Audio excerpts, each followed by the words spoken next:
सीढ़ियां उनको मुबारक जिनको सिर्फ छत तक जाना है। मेरी मंजिल तो वो आसमां है, रास्ता मुझे खुद बनाना है। कुछ होते हैं जो आसमां को अपनी मंजिल समझते हैं। उन्हीं में से एक नाम था लेट पप्पू कार्की जी का। पप्पू कार्की जी 30 जून 1984 को पिथौरागढ़ डिस्ट्रिक्ट में पैदा हुए, लेकिन इस 9 जून को सिर्फ 34 साल की उम्र में हमने एक रोड एक्सीडेंट में उनको खो दिया। उत्तराखंड में फोक म्यूजिक को एक मकाम देने में इनका बड़ा कंट्रीब्यूशन रहा। 5 साल के थे तो इनके गुरु कृष्ण सिंह कार्की जी ने इनके सिंगिंग टैलेंट को आइडेंटिफाई किया, बट 12th के बाद इनको बहुत स्ट्रगल करना पड़ा। बेरोजगारी के चलते कभी दिल्ली जाकर इन्होंने पेट्रोल पंप पे काम किया तो कभी एज अ ऑफिस बॉय, लेकिन जब भी मौका मिलता थोड़ा बहुत गाना गा लिया करते। 2006 में दिल्ली में उत्तराखंड आइडल हुआ, जिसमें पप्पू को फर्स्ट रनर अप बनाया गया। दिल्ली के इस स्ट्रगल पीरियड के बाद पप्पू रुद्रपुर आ गए, वहां भी नौकरी करने लगे, लेकिन वहां भी स्ट्रगल चलता रहा और जब भी मौका मिलता तो थोड़ा बहुत गाना गा लिया करते। और उस टाइम उत्तराखंड के एक बहुत बड़े फोक सिंगर प्रहलाद मेहरा जी की नजर पप्पू पे पड़ी। उन्होंने पप्पू कार्की जी के टैलेंट को देखा और फोक सिंगिंग में उनकी हेल्प करने लगे। और फिर 2010 में आए डीडी हार्ट की जमुना चोरी गाने ने पप्पू जी को एज ए सिंगर स्टैब्लिश कर दिया। इसके बाद तो हिट गानों की मानो लाइन लग गई। पप्पू जी में पहाड़ को लेकर कुछ करने का हमेशा से जज्बा था। उनको रियलाइज हुआ कि उनकी तरह जो टैलेंटेड बच्चे हैं वो भी अगर दिल्ली जाकर स्ट्रगल करेंगे तो अपना टैलेंट खो देंगे। इसीलिए हल्द्वानी में पप्पू जी ने लोन लेकर एक स्टूडियो खोला और राइजिंग आर्टिस्ट को वहां पे मौका देने लगे, जिससे उत्तराखंड के उन लोकल सिंगर्स की इकोनॉमिक कंडीशंस भी बेटर होने लगी। हल्द्वानी के national association for the blind school के स्टूडेंट्स को वो फ्री में ट्रेनिंग देते थे। म्यूजिक में पप्पू जी की इस कंट्रीब्यूशन के लिए उन्हें 2015 में मुंबई में हुए गोपाल बाबू गोस्वामी अवार्ड के साथ भी नवाजा गया। पप्पू कार्की जी की ये जर्नी चल ही रही थी कि रिसेंटली 9 जून की सुबह खबर आई कि पप्पू जी की गाड़ी का एक्सीडेंट हो गया है। इंटरनेट पे आग की तरह ये बात फैल गई कि पप्पू जी का रोड एक्सीडेंट हुआ है और चंद घंटों के अंदर ये खबर भी आ गई कि वो हमें छोड़ के हमेशा हमेशा के लिए चले गए और उनकी जर्नी वहीं रुक गई। उनके ऊपर स्टूडियो का कर्ज भी है जिसको उतारने के लिए बहुत लोग आगे आ रहे हैं। यहाँ तक कि बॉलीवुड एक्टर संजय मिश्रा जी ने पप्पू कार्की जी के बेटे दक्ष की पढ़ाई का खर्चा उठाने का इनिशिएटिव लिया है। Thank you Sanjay Mishra ji.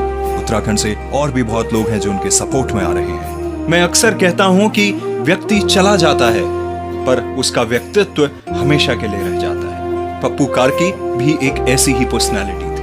उनका व्यक्तित्व शायद हमारे दिलो दिमाग, हमारे जहन में हमेशा के लिए रह जाएगा। अभी कुछ दिनों पहले ही मेरे कॉलीग पंकज सिंह जीना से जब उनकी बात हुई, एक इंटरव्यू में उन्होंने पहाड़ के लिए बड़ी अच्छी बात कही।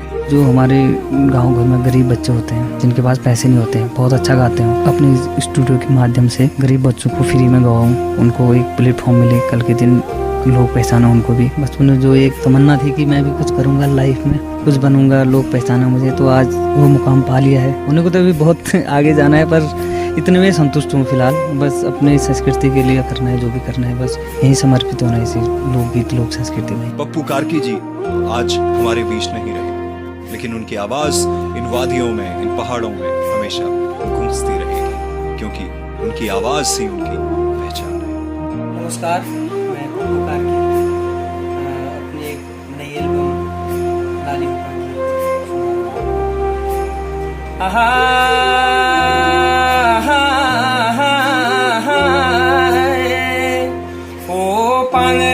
पाई नाच भरो नाई उजाड़ा बकर जैसी भलेर छे छाई तू दादा बटा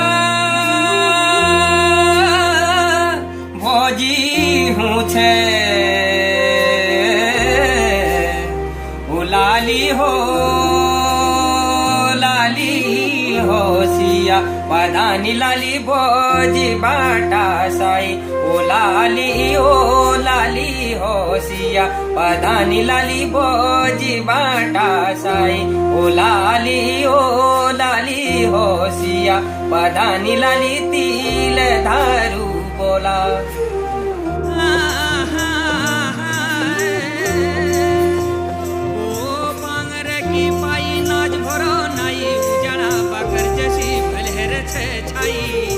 तू दादा बटा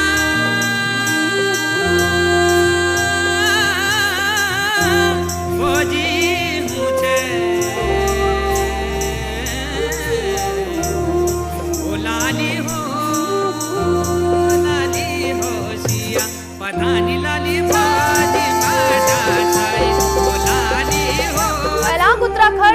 आपके साथ नैना और आप देख रहे हैं न्यूज़ 31 उत्तराखंड। वैसे तो हम आपको अक्सर उत्तराखंड के प्रसिद्ध कलाकारों से रूबरू करवाते रहते हैं, लेकिन आज मैं बात करूंगी उत्तराखंड म्यूजिक इंडस्ट्री के एक नन्हे कलाकार के बारे में। जी हाँ, जिसने अपनी आवाज से सबको अपना मुरीद बनाया हुआ है।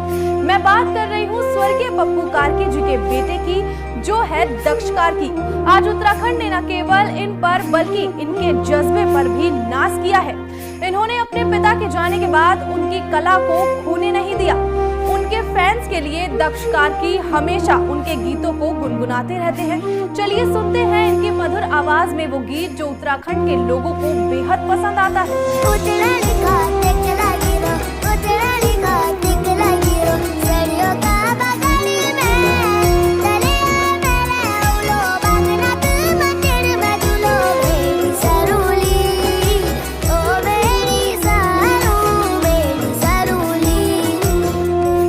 जैसा कि हम सभी जानते हैं कि उत्तराखंड के लोक गायक पप्पू कार्की की विरासत अपने नन्हे कंधों पर उनके बेटे दक्ष ने संभाल ली है और वो अक्सर कई प्रोग्राम में अपने पिता के गीतों को गुनगुनाते हैं और उनकी यादों को हमेशा लोगों के दिलों में जिंदा रखते हैं। आइए अब सुनते हैं इनका गाया हुआ एक और गीत।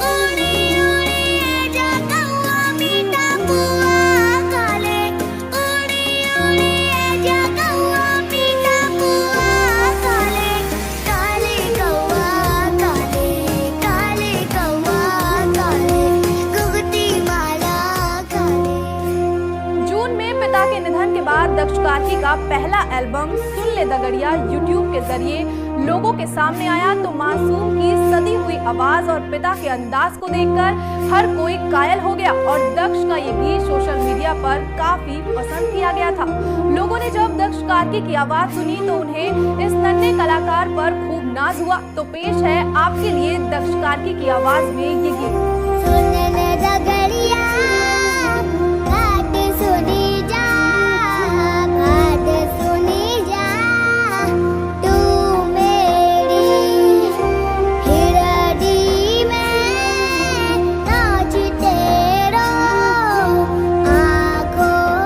जैसा कि हमें पता है कि 9 जून को एक सड़क हादसे में पप्पू कार्की जी का देहांत हो गया था और वो समय उनके परिवार के लिए और उत्तराखंड के लोगों के लिए एक बड़ा ही कठिन समय था। लेकिन दक्ष कार्की ने कुछ ही समय में उनकी यादों को फिर से जिंदा कर दिया है। अब दक्ष कार्की की बात हो रही हो और उनके गानों का सिलसिला जारी हो और हम पप्पू कार्की जी की आवाज का आनंद न लें तो ये तो सही नहीं होगा। चलिए सुनते हैं पप्पू कार्की जी का ये प्रसिद्ध गीत। थमना छोरी दिली लिगे तू चोरी चोरी